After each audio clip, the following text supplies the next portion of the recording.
Hello, everyone, and welcome to episode 7, or maybe episode 6, part 2, but we'll call it episode 7 of the Son of a podcast. As you can see, we are wearing the same clothes. It's not because we don't wash our clothes, it is because we are recording this the same week as last week, because seeing as it's episode 7, but it's technically part 2, it keeps everything fresh in our minds. So, yeah, last week we talked about music and how it made us feel. Today we are going to be talking about kind of making versus listening to music also, and the listening we will also divide it into the listening from a musician's perspective to just a normal listener. Yep, sounds good. And yeah, I am your father. yes, and he is also the musician in this case. Yeah. Which is a good way to get into my first question / first topic. Before you do that, okay, never mind. And this is like a little segue from the previous episode. We were talking about not only what music makes us feel, but we were talking about genres and the fact that we're both rock-oriented people, but Correct. have since opened up and widened our horizons stylistically, yeah? Yes. So just for our listeners' sakes, to showcase that, I'm very curious as to see what's on your Spotify playlist. Your first 10 songs in that playlist are... Okay, so the top 10. Yep. Number 1 is Seven Nation Army by the White Stripes. Oh, yes, a classic. A modern classic. Modern classic. It's great. It's number 2. California Dreaming by the Mamas and the Papas. Good. Number 3, Paint It Black by the Rolling Stones. Good. Number 4, All Along the Watchtower by Jimi Hendrix. All right. Number 5, House of the Rising Sun by The Animals. Wow. Number 6, Rusted from the Rain by Billy Talent. Billy Talent, yeah. Number 7 is Loading by Central C. Okay. Number Never heard 8 of it. is Smells Like Teen Spirit by Nirvana. Right. Number 9 is Come As You Are by Nirvana. And number 10 is Heart Shaped Box. Wow, that is so surprising. So those are the first 10 songs that you ever added to your playlist. Those are the first 10 songs I ever added to my playlist. I'm not familiar with Loading by Central C. I have no idea who that is. I've never even heard of Central C. I'm ashamed to say. Yeah, he's quite famous nowadays. Cool. And that was one of his this was one of his earlier songs. Well, apart from that one, I'm very surprised to see that they're all very, very much classics. Or apart from, I think the most modern one there is Rusted from the Rain, isn't it? Yeah, more or less.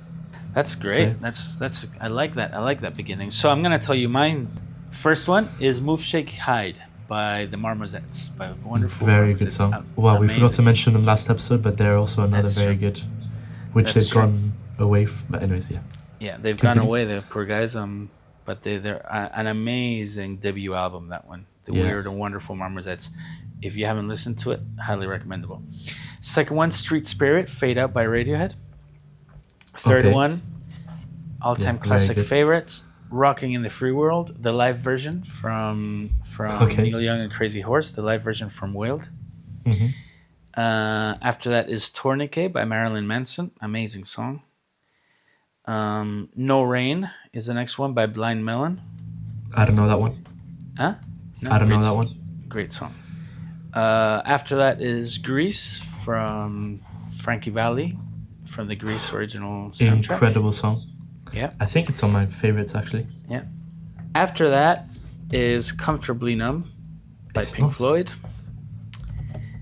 Very guitar-y. And I've followed by another very guitar solo-oriented song, which is Free Bird by Lynyrd Skynyrd. Incredible song. After that, My Black Ass by Shellac. What a great song. I don't know that one. No. And finally, number 10 is Creep by Radiohead. Another very good song. Okay. Yeah. Which brings me to, I know you started asking a question, but I'm getting all excited. I'm really sorry, man. So No worries, don't worry. I have a much longer time having listened to music than you. Correct. And a lot of these songs, for instance, I'm going to give you an example, which is that you might know. For instance, Creep by Radiohead, right? You know it. Yeah. Okay, so I listened to that song and it immediately takes me back to 1993 or whenever it was that it came out, when I first listened to it. Hmm. At that time, I hadn't gone to the UK yet. I was still living in Spain, and I was in between trying to save up money to go to the UK, so I wasn't in a great place because I was just dying to get out of here, right? Yeah. And that song immediately brings me back to that because it was a perfect song to listen to at that time. Hmm. It's slow.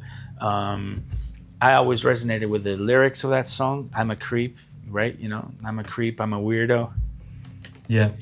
I always thought of myself like a bit of a weirdo myself and a bit of a creep. Perfect song. When it came out, I thought, oh my God, this song is absolutely perfect. And I can honestly say that when it came out, it was probably my favorite song at the time. Yeah. Now I listen to it now after thousands and thousands and thousands of listen. It's still an incredible song. Takes me straight back to that time. Hmm. My question to you is, objectively, Okay.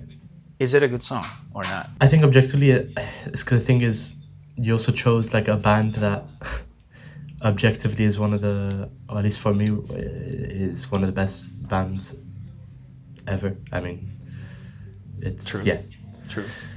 and So it's a bad song because it's a bad song to choose because we both like it.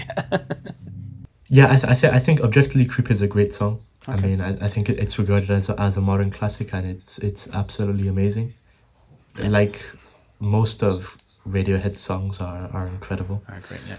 So the reason I asked that is because it's funny. 'Cause, I think mentioned again in the last podcast. I mentioned Mhm.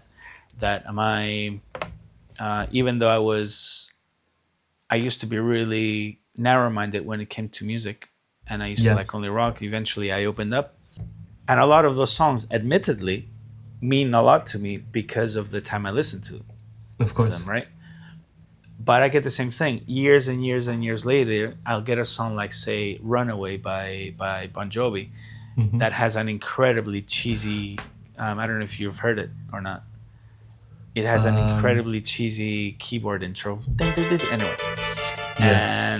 and I love it, Hmm. and I love it, and when your mom listens to it, she can't help it. She practically turns it off because she hates it. I mean, she might be starting to like it now. I don't know.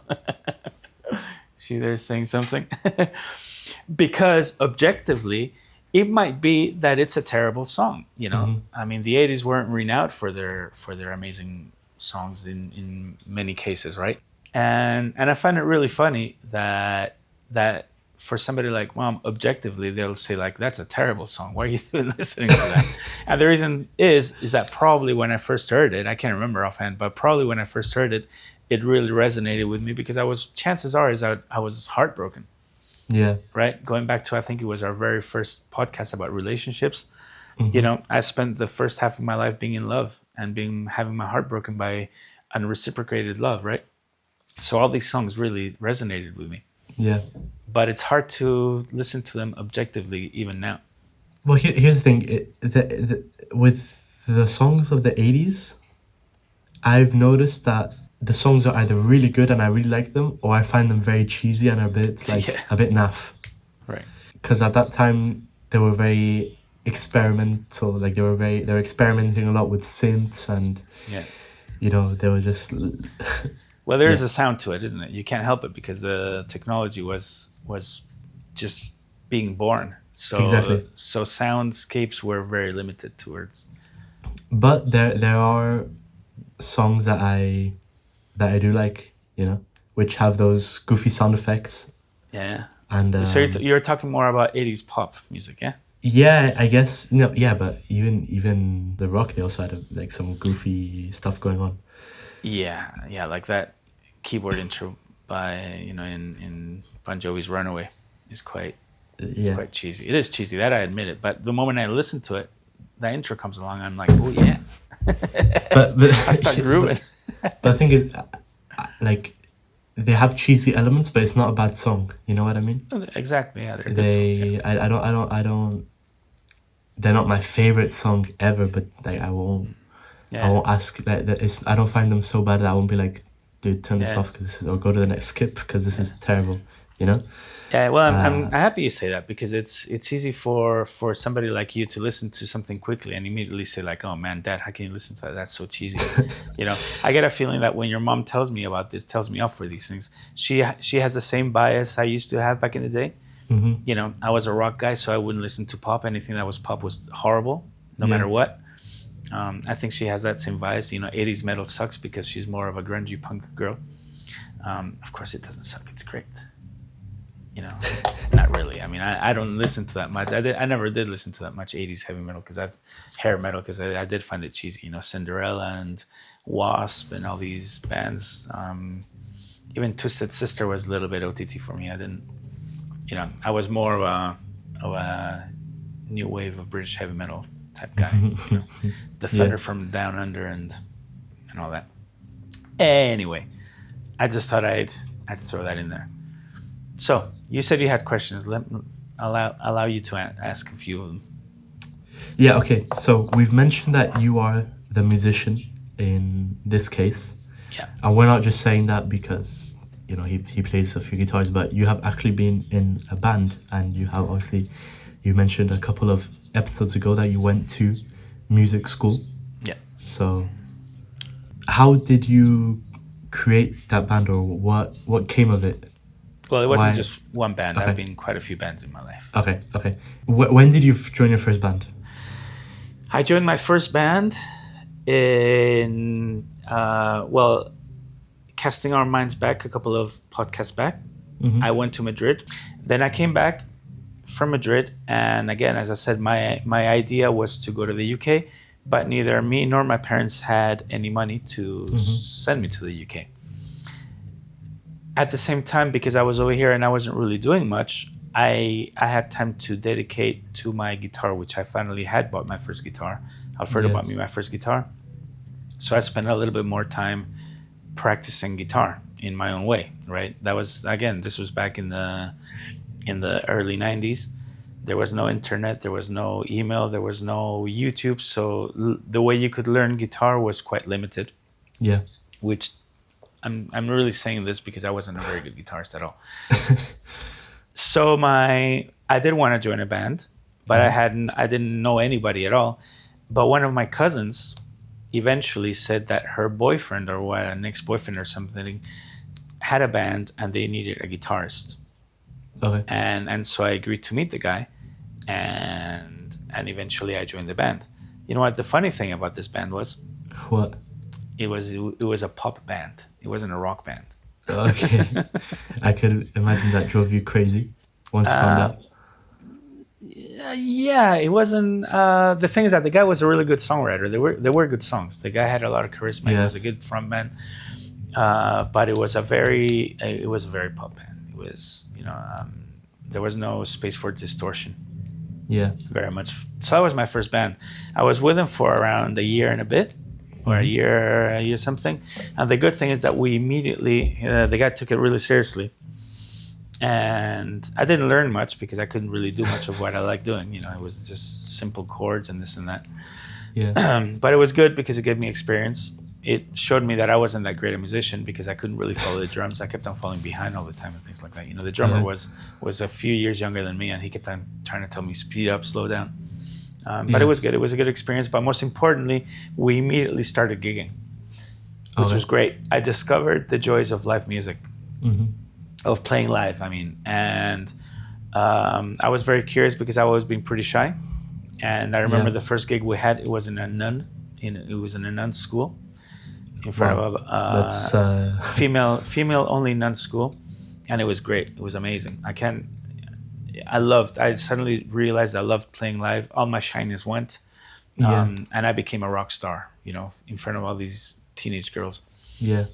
Loved it. So that was an eye opener for me. But because we were gigging all the time, I was able to save money and actually fulfill my target of going to the UK. So that was my first band. It was called La Pura Realidad. It was a Spanish band. They were pop. I think I still have a demo tape that we recorded somewhere. So really? I might play it in the background here.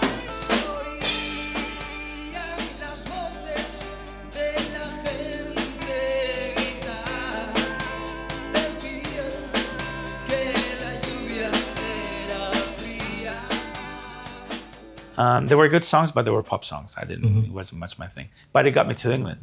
It got me to Yeah. England. I managed to save tickets for my ticket and Alfredo's ticket to the UK. We both went over together. That was my first band. My second band was in the UK. Mm-hmm. In London, I joined. Out of the thousands of bands I could have joined in London, I probably joined the worst one. Why? I was looking. I started the moment I started. I got there. I started actively looking for a band. I took my guitar with me, and Yeah. I shipped my amp over. I had a really cool orange Marshall amp, which are quite rare. And I The immediately one started that- looking at. Yeah, I still have it. that was Still still have it. around. Yeah. Yeah, I still have it. So I started looking in newspaper ads in the classifieds to see if I could find something. And eventually I found a really, really interesting advert. Some dude wanted to start a band, and the influences were right up my alley. The influences were Nirvana, Lou Reed, the Pixies, and Radiohead, Okay. right?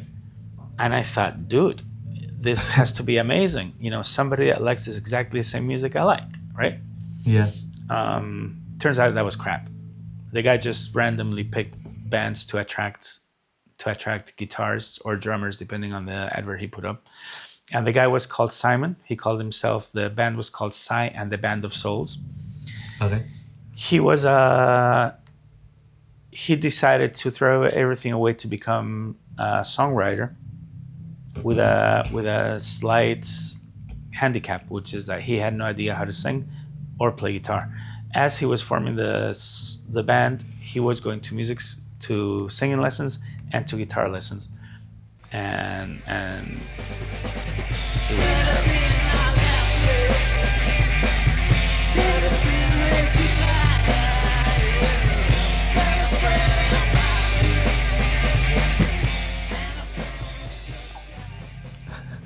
They were terrible songs.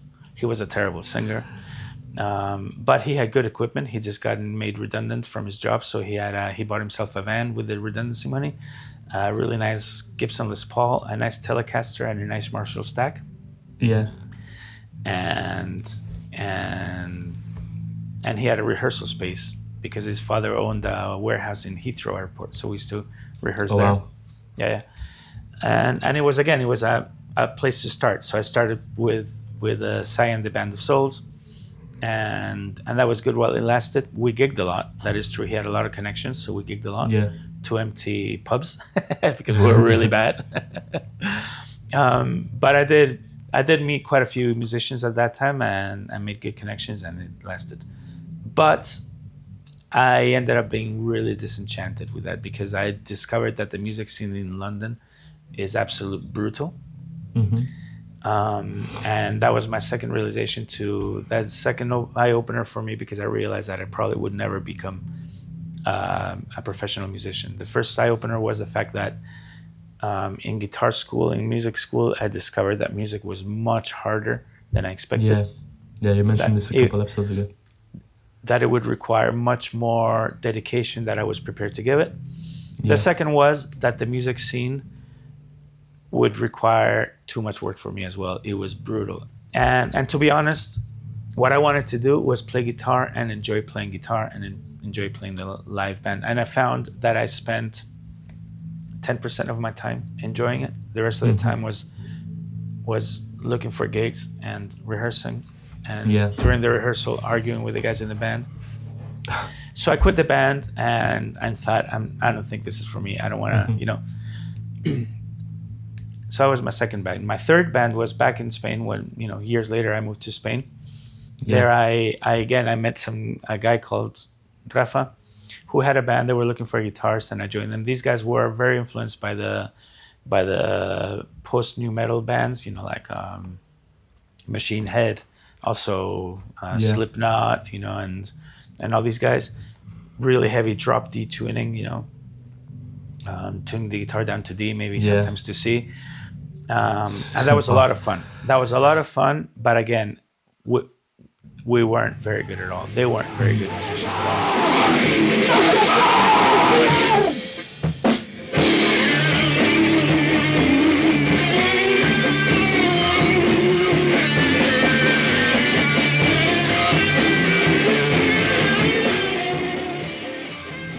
we had a lot of energy. We really enjoyed the gigs we did. Yeah. But eventually I quit because they were very niche. They were very heavy. They didn't want to do anything apart from that. And by that time I had really moved on. I was playing funk, I was playing jazz, I was playing blues, Yeah. I was playing heavy, I was playing, I was tapping, and they didn't do any of that. They just detuned the guitars to C and just started hitting the chords and shouting, right? Yeah. Eventually I got bored of it and I quit. And that was my last band. And that was like maybe 25 years ago. The latest one, I guess, which you aren't anymore, is the teacher's band in. Yeah, school. but that's ongoing. I've been playing with people ever since. I haven't stopped playing with people. I as I say, my girlfriend at the time, this was back in 2000s, early 2000s. Mm-hmm. I was going out with an actress, with a wannabe actress. She was studying dramatic arts, and because of that, I got heavily into the music of theater. Yeah. And eventually we founded a theater company, and I became the musician of that theater company. So I would create the compositions for the plays that we did, and in a couple of them I actually played live. They were only guitar. I remember one play we had, the soundtrack was only guitar based, and I used to play in the background during the theater. That was kind of fun as well. Interesting to do, but I had no band. It was just me. Yeah. But throughout the years, because I work in a school, I've always played with students. I've always played with teachers. We always get concerts going, and that hasn't stopped. And I really enjoyed that because there's no pressure. There's no pressure. Yeah. I get to teach a little bit, teach the students how to play, maybe impart my passion into them a little bit, and I like it. I enjoy it. Okay, so now we kind of have the basis out of the way. Yeah. You guys can see that, especially seeing as you went to Music school. and also they taught you how to be a sound engineer or technician, did you say? Sound engineer, yeah. I'm a qualified sound engineer. Exactly. In the 90s. I couldn't do one now. In the digital world. It's besides the point, because what I want to show people is you have you're a musician, and B, you have a background in the mixing and the sound Production, engineering of sound production. Thank you. Of songs and how they're kind of made. So the way you listen to songs is completely different to the way that I listen to songs, isn't it? Yeah, totally. How if you can, of course, because I don't know how I'm going to explain it. Well, I think I should explain how I listen to music, and then you explain how you listen to music, and maybe try to come to a conclusion, because I have no idea. I vaguely remember how I used to listen to music. Okay. And to be honest, it's a little bit more pure. I miss it. Yeah. Because I remember back in the day when I used to listen to Kiss, to AC/DC, and I didn't know how to play guitar. I always wanted to play guitar, but I didn't own a guitar because we had no money for a guitar. And my enjoyment, it was pure 100% enjoyment of the music itself. I've always had a really vivid imagination, so that song would always be accompanied by me playing in front of an audience. Right, I remember that distinctly. I would listen to, I'll give you an example. I don't know, A Number of the Beast by Iron Maiden, and I would listen to that song, and the song would just flow through me. And at the same time, I would picture myself holding a Gibson Les Paul. I didn't like Fenders. Holding a Gibson Les Paul in front of an audience. Normally, the audience would be comprised of the girl that I was in love with at the time, and all these people that used to make fun of me in school, being blown away by my prowess, right? Thinking like, wow, this guy's not stupid. This guy really knows how to play, right? Yeah. I used to clearly, I must have been like 13, 14, 15, whatever. That's how I used to listen to music. It was the feeling flowing through me, and then this imagery in my head through this really vivid imagination. That's still like that to a degree. But obviously, it completely changed. When I went to sound engineering school, they taught us how to separate instruments in tracks, how to listen to for those instruments in a track. I remember our final exam was breaking down a symphonic orchestra, right? Wow. In the aural spectrum. So I had to say, the piccolos are here, the trombones are there, and that totally changed the way I listened to music. From that moment on, I started listening to instruments that I never even really thought of ever before. Drums, right? I suddenly started listening to the drums and the kick drum and the relationship between the kick drum and the snare drum and the hi-hat and the cymbals and I started listening to Van Halen. I realized that Van Halen's guitars were only on one side, and the other side, what I thought was stereo, wasn't actually stereo. If you ever listen to a Van Halen song, you'll hear that his guitar is only on one side. On the other side is the reverb you're hearing, not the actual instrument. Mm-hmm. And that creates a huge sound that I'd never heard before. Yeah. And that made me enjoy the music more, but it also took away from the magic of music a little bit. I think that's the way to say it. That's the best way to say it, okay. Right? And then when I went to the UK and went to London, and I learned a little bit of music theory, and I learned about chords and chord structures and chord sequences. That added another layer of enjoyment to the way I listened to music, because I could suddenly hear those chord progressions in the songs that I was listening to. Yeah. And again, it took a little bit away from the magic of the song. It took me a year and a half until I went back to listening to music just for the enjoyment of the music. Yeah. And I can tell you exactly when that was. When was that?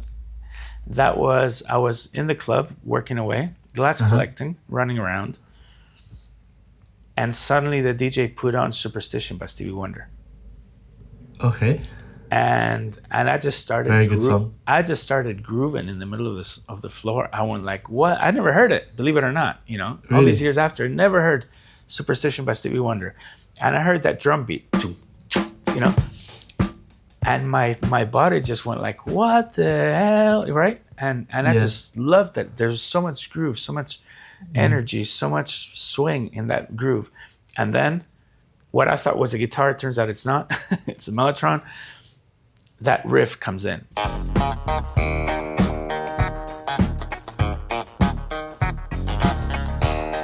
Right?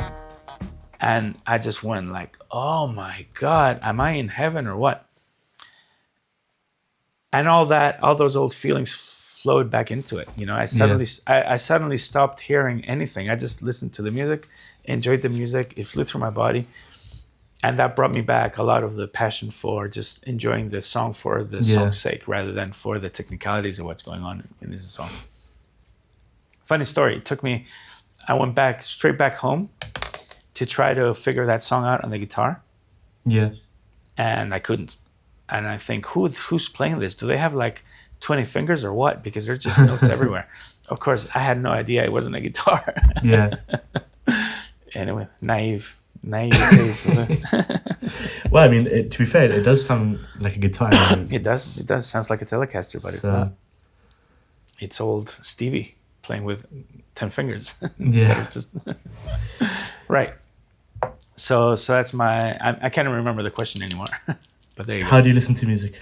How I listen to music. There you go. Well, that's how I listen to music. I break it down. If I listen to a new song that I like, my first reaction is to just enjoy it now. I listen to the groove. I listen, as I said before, I think in the last podcast, I listen to the energy, I listen to the groove, and I listen to the rhythm. If it has all three, I let it flow through me. I enjoy it. I admit the lyrics is it's the very last thing I listen to, if I listen to them at all. I do listen to a singer and their voice to see if they're good, if it's a good match to the music. And then after that, I get technical. I start listening to the production to see what it sounds like. I start listening to the musicians. Are they good? Are they bad?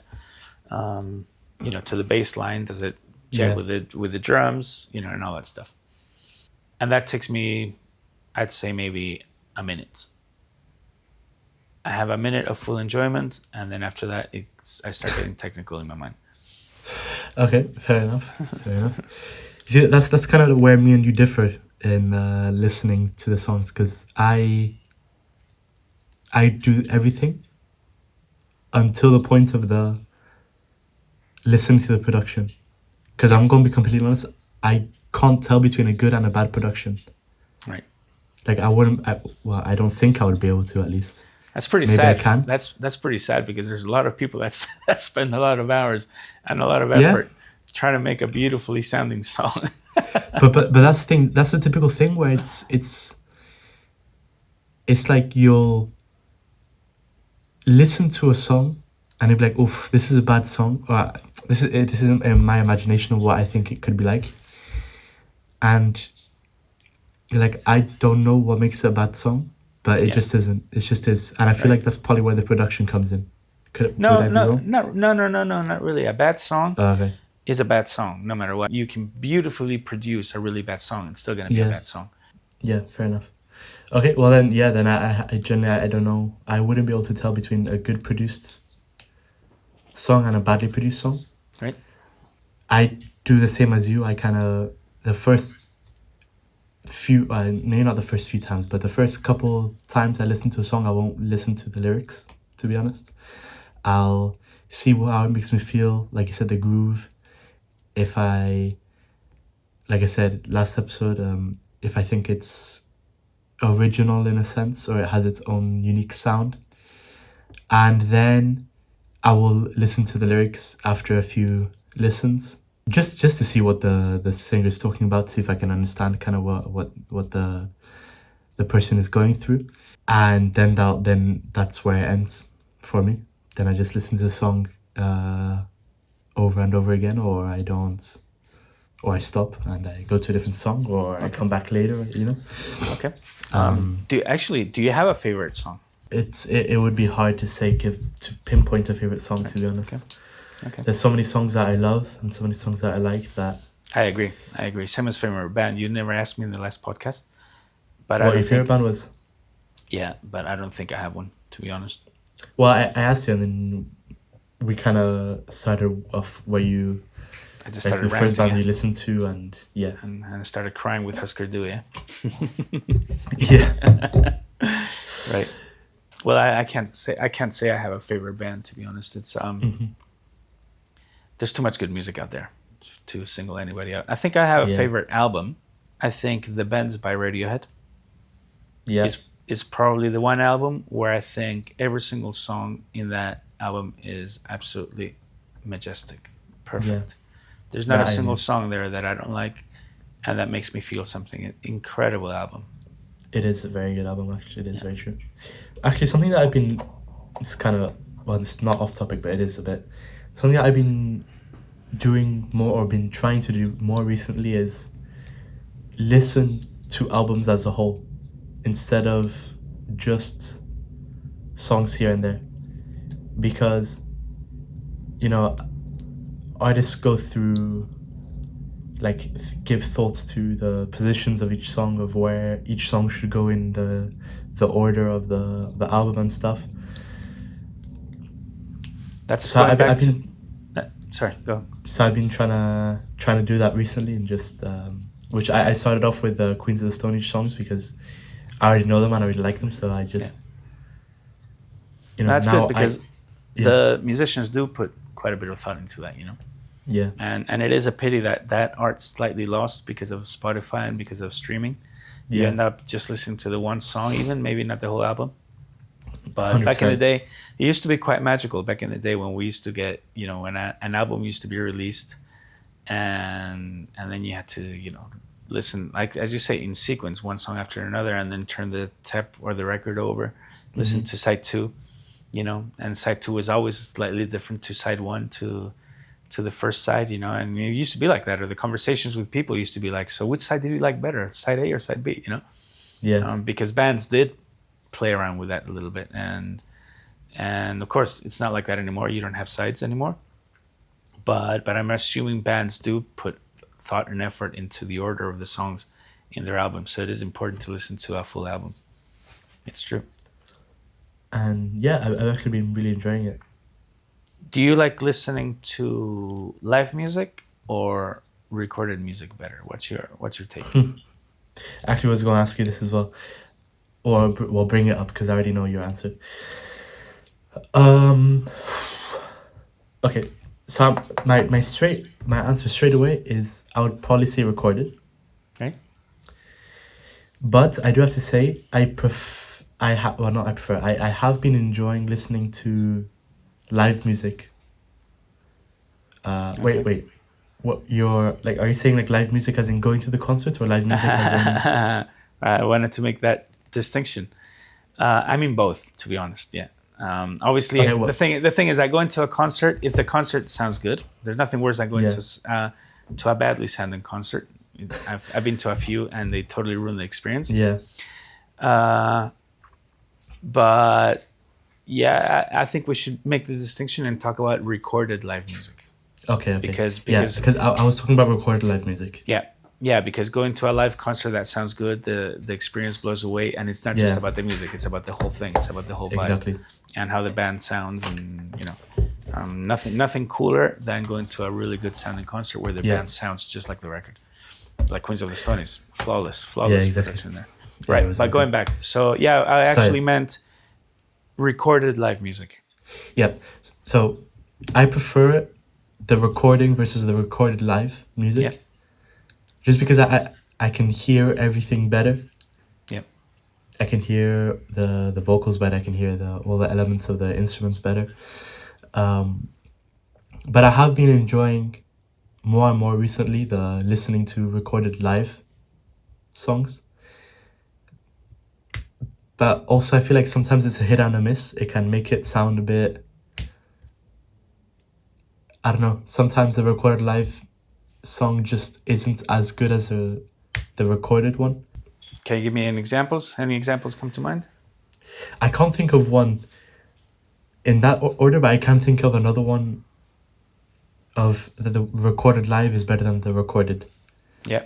In Nine Inch Nails song, I think it's called March of the Pigs, I think. Right. I'm pretty sure one of their albums, they made like a live album, and I prefer the live version from that album to the Right. recorded version. Okay. I like both, to be honest. When I was younger, Yeah. I used to, it was it was pretty normal for bands to release a live album, rock bands anyway. So I used to really desperately look for that, live album, like Iron Maiden, right? Yeah. Because that was the band playing live. When you're recording an album, you can take 300 takes of a song, or even back in the day, back in the 80s, they used to still cut and paste just like they do now digitally, but and splice the tape into little bits, getting the little best parts of each person's song, right? So it was always really nice to hear a good song in a record, but I always liked the live band better. I think probably taking me back to, if you remember in the last podcast, the first time I ever heard rock music, it was Kiss Alive 2. Yeah.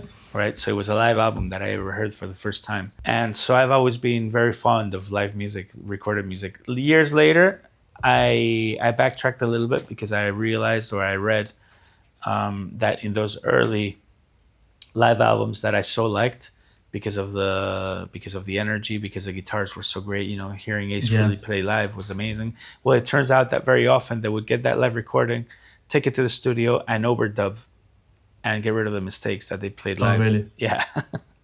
Yeah. So So a lot of those albums, right, sound great because they're not really live. Not really live. They're not really live. Yeah. And I think that's a practice that still goes on. But anyway, it does give you a good idea. I mean, some of my favorite songs are I actually prefer the live version. For instance, Lou Reed's Rock and Roll Animal album.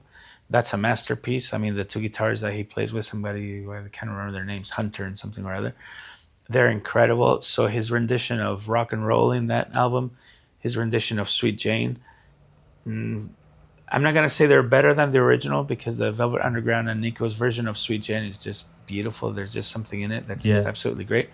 But man, that live version, it just kicks ass. It's just so beautiful. Yeah. Neil Young's Hey Hey Mama Into Black and Keep on Rocking in the Free World. I I keep the live version from the album Weld, anytime over the studio version. Yeah. Because it's just so raw. The fuzz that he has on the guitar just shrieks, and you can tell that amp is about to explode. You know, he plays with little tiny 15-watt amps, and he's got it cranked to the point where the amp is just saying like, please stop. Yeah. You know, and you can hear it in that recording, and of course his voice being so imperfect just makes that song beautiful. You know. Yeah. Anyway, I ramble. Yeah. That's why I say that you prefer the lives. Yeah, in certain scenarios, but you listen to them a lot more than I do, I think. Yeah. I kind of want to talk about ask you what it's like creating music, and the creating music versus the listening to music. I feel like it must be two very completely different sides of music, and two completely unique, comparing with each other, of course. They must be completely unique. And obviously, I've never created music, have I? Like, I've never... Well, you play a little bit of guitar. Yeah, but playing guitar and creating music aren't the same thing, though. True. So what is it like creating music? If you can remember, of course, because it was a few years ago. It's the hardest thing I've ever done. Yeah? Yeah. And I don't do it because it's harrowingly, soul-searchingly difficult for me. Mm-hmm. I'm very attuned to my feelings. Yeah. You know, I know exactly what I'm feeling at any given time, but translating those feelings to music, I've always found incredibly hard. Yeah. Incredibly hard. And I hugely admire people that can just burst out songs from their heart straight away, because for me it is incredibly hard. And that's why I play a lot of guitar, but I hardly ever create songs on the guitar anymore, because it's incredibly painful for me to do. Mm-hmm. I can't. I find when I listen back at it, I hardly ever feel in my ears what I was feeling in my heart. Right. Okay. Maybe that's down to practice, or maybe I just overthink things. But for me, creating music is nearly impossible, and that's why I never do it. I love playing guitar. I love the feeling it gives me. Mm-hmm. It calms me down. It brings me to life. I love making up riffs. You know, if you look at my computer, I have maybe 10,000 things that I record, but I get it out of my system and leave them there. Yeah. Because I'm scared of what I'm going to listen to when I listen back to it. It's hardly ever what I was actually feeling. Mm-hmm. It's really depressing, to be honest. Fair enough. Because I've always thought, I don't know how they do it, to be honest. I've always found the idea. I always thought about the idea of it doing it, and I always thought it must be incredibly difficult. But not only that, but also writing the lyrics. Because I was talking about this over the summer with Elsa, one of my friends. She was in my class, and she's a musician as well. She's into theater, and she's a very good singer, and she knows loads of instruments and whatever. She's one of those people, you know, where it's like, goddamn. Yeah. And she's very good at writing songs and writing lyrics. And I told her, I was like, I don't know how you do it. Well, first of all, I'm bad at like writing stories and English in general. So that's just a bad start. Didn't read. That's because you didn't read when you were young. No, but also just because I don't like doing it. I find it, you know. I agree. You know, I mean, I think, sorry to interrupt you, because that does take me back a little bit to the reason why I don't write music, is because I can't sing to save my life, right? Yeah. I would love to be able to sing, and I think if I could sing, it would be different, because writing lyrics to me is relatively easy. Mm-hmm. because they're words, and saying words is easy. It's what we're born doing, or the first thing we Yeah. learn, right? So if I want to say, "You broke my heart," You just say it. right? You just write that, "You broke my heart," and then you can sing it in a certain way. And if you don't like those words, you can change them. However, saying "You broke my heart" with this is a very different thing. Yeah. Very much harder to do. And because I can't sing, and I'm not allowed to try to learn how to sing, by the way, because you and mommy don't allow me to, because it's so harsh in your ears, I'm stuck. Yeah. Yeah. I have to say you weren't very good. So, I mean, you can do it now all you want. I mean, Yeah. I don't mind. I don't live with you anymore. I'm so not I'm allowed. fine. I'm not allowed. I've been prohibited from trying to sing in this house. Rightly so. It is painful. I admit it. It's very painful. But yeah, I don't really have any more questions, to be honest. I think we've been doing this this episode for quite a while already. I feel like. I could go on. I could go on and on, but no. Well, do you have any more questions for me? Because I don't have any more, but maybe you have any. Not for this one, but I think I could do a whole podcast series on music. Really, there's no. Yeah, I mean, we both could, especially you. Yeah. But yeah, I think this is a good place to end it off. Thank you for watching. Thank you for being with us. If you are not a musician, I would personally encourage you to try something. Even if you just tinkle a little on a piano, because music does bring you alive, and making music and feeling your thoughts come to life in an instrument is worth doing. Thank you all for watching us again another week. We hope you enjoyed it. This was another one which was quite of a rambler, but it was fun. I really enjoyed it. And if you guys agree with anything that we talked about, then let us know. If you disagree, let us know. Put it down in the comments. And yeah, hope you really enjoy it. Like and subscribe, and see you guys next week. Bye-bye. See you next week. Bye-bye.